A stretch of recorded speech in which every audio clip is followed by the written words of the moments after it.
everyone. Welcome back to Brewtifully Made. Happy New Year. I am sending this out a little later on in the day. I had to spend my last week of 2024 with laryngitis, and I couldn't talk, so I couldn't record that week. Today, I actually have PTO from my day job, and I have been at the Scholastic Art and Writing Awards judging or being a juror for 7th through 12th grade artists in about 6 counties surrounding me. And so I just got back from that, and I wanted to talk about the inspiration at a young age and how that carries over into adulthood for today's episode. And I thought that experience would be really great to talk about. So my pets are super excited that I'm home. So you can probably hear them in the background meowing and squeaking all their toys. So the experience of getting to judge a group of kids ages 7th grade to 12th grade and their variety of work was just phenomenal.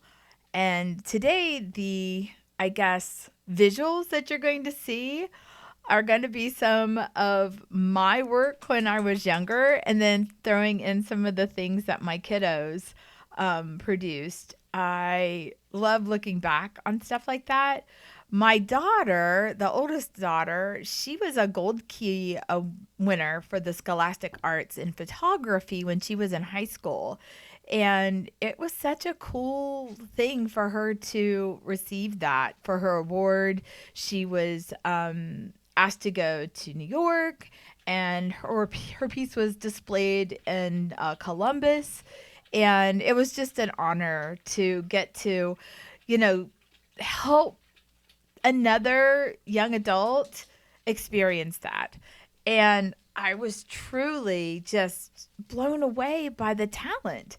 It was incredible to also hear the other jurors in my group, in my little cohort, that were educators, and just their struggles of what are they going to teach in the time frame that they're given to the students that are placed in there or elected to be in there.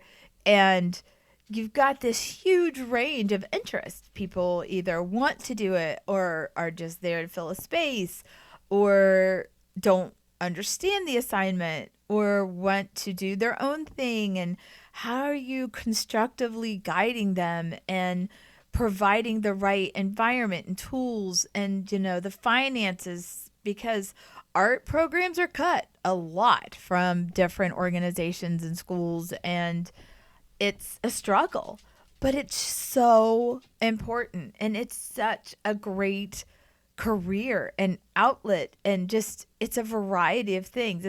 It's so hard to gauge creative endeavors like art on the same level as sports or academics or things that other people put on a pedestal, I guess, more or less, because then they are considered eligible for funding or support, or it makes money for the schools.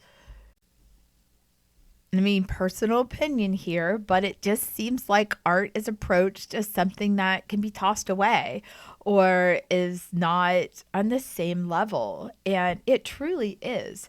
It is truly something that should be embraced and supported and seen as something that generates interest and camaraderie and fills in social gaps. Opening the shop and studio now for 4 months, there is just this hunger for people to engage with something they produce, that they make, that they have fun doing or trying. And that's why I love offering creative opportunities in all aspects and in many ways for all ages, for anyone, and all kinds of things that I don't know how to do. I'm totally looking for other teachers. I love learning. I absolutely want to continue to find new things to offer and enjoy trying, just like the next person. It's not like I'm ever going to get to the point where I'm done. I know enough. It's, to me, that's not ever going to happen. And I feel that connection with other people. There are so many people that come in there with a friend, they find something fun to sit down and create. They'll start talking, and I really try to back off, especially if it's not a class, especially if you're coming in there to do just like make something, pop in with family and friends. I'm there to guide. I'll chat with you all night. But I really try to step back and let them enjoy the moment. And, I'll have the radio or music going in the background, and it's just relaxing. And I love the hum of everyone enjoying that moment. And it's not a race. I don't like, oh, I close at 9, you're leaving. I have people staying until 10 o'clock, and that's fine. It's open. I'll make it work. That is the beauty of having this space. It's not just like a store. It's more than that. And I think people are getting to understand that that is the goal. And I love that it involves being creative or learning something new or having a moment together. That's what is most important. Yes, you can shop for a new really cool shirt. Yes, there is some amazing art that you'll be able to see on the wall. Yes, I encourage you to contribute to a community art project. There are gifts to buy. There are places to have a party, and there are ways to bring food and drink in.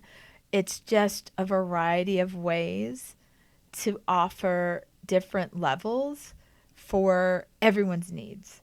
And that has my heart. That's why I love it so, so much, because it's not following anything else that I know. It's bits and pieces and parts of things that I enjoy that I'm making my own.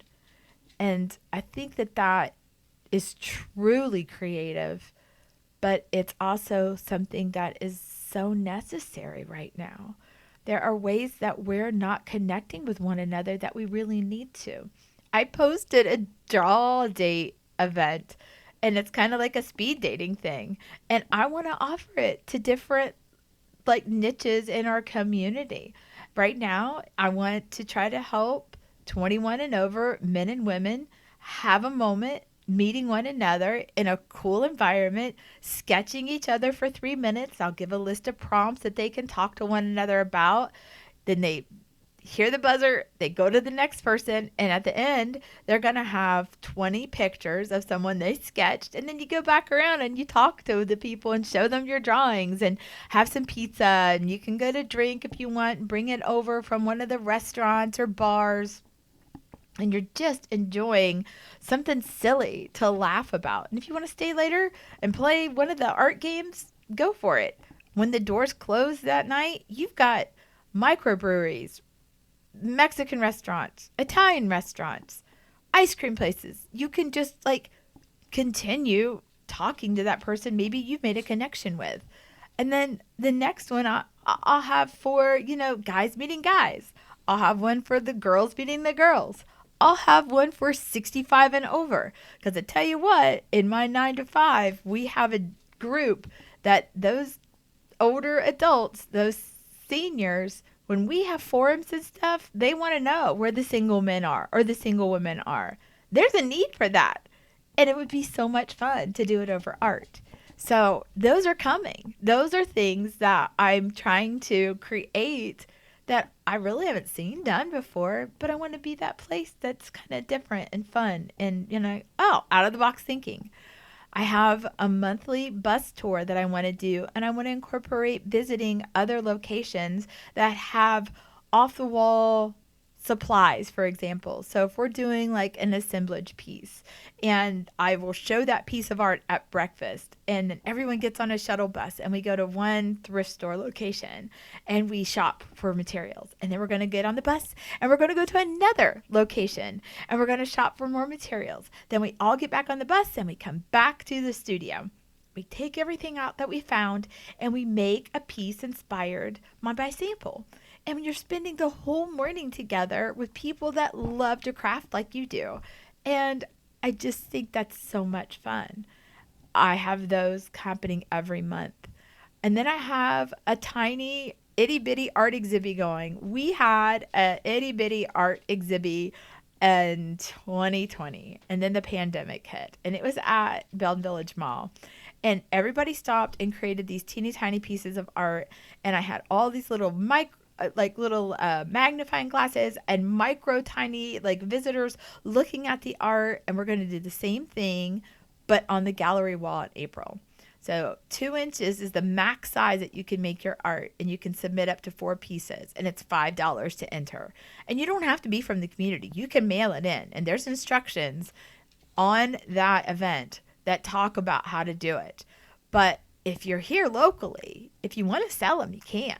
But they're going to get donated to the Plain Little Art Shack. So we have art to give away in the community. If they don't sell, or if you mail them in, because I'm not mailing them back, those would be donated. But we'll have tiny little magnifying glasses so everybody can see the little art. We're going to have little programs. We're going to have little snacks. But I want to fill the art with community engaged pieces. Everyone in the community making something tiny to hang on the wall for this itty bitty art exhibit 5-year anniversary.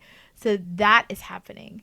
And I just love creating different ideas that involve any age, any body, any talent, and that's got my heart. So the theme of this whole episode today is being inspired like a child. Today, during the Scholastic Arts Awards, I got to see multiple submissions based on the same prompt, and you can tell it was the same prompt. There were similar, I guess, media used, not the same picture, but, maybe they were all fruit paintings or fruit drawings, and you could tell that they came from the same assignment because there were very a lot of elements that were alike.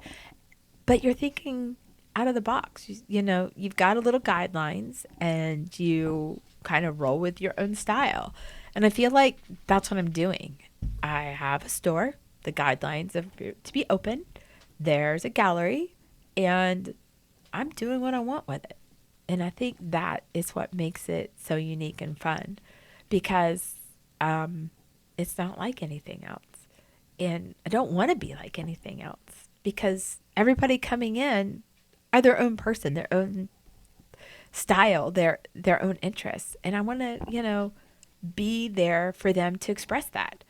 And I know I can't fill the niche for everybody, but I can be available to you to find your own.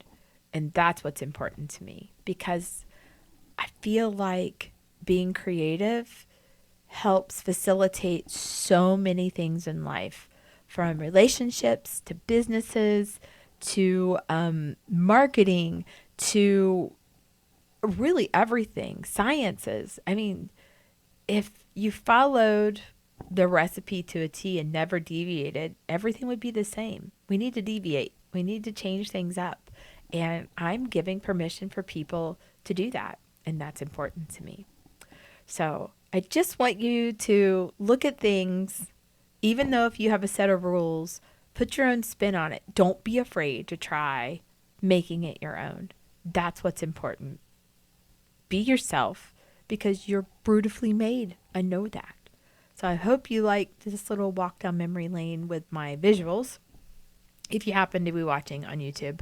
But yeah, let me know how you're going to approach something new in 2025 with a childlike wonder and excitement. I've got 6 more months left in my full-time job, and I am all in, and I have to make it work. So that's what I'm doing. Thanks for listening. I can't wait to talk to you next time. Have a great weekend, and stay safe out there. Take care. Bye-bye.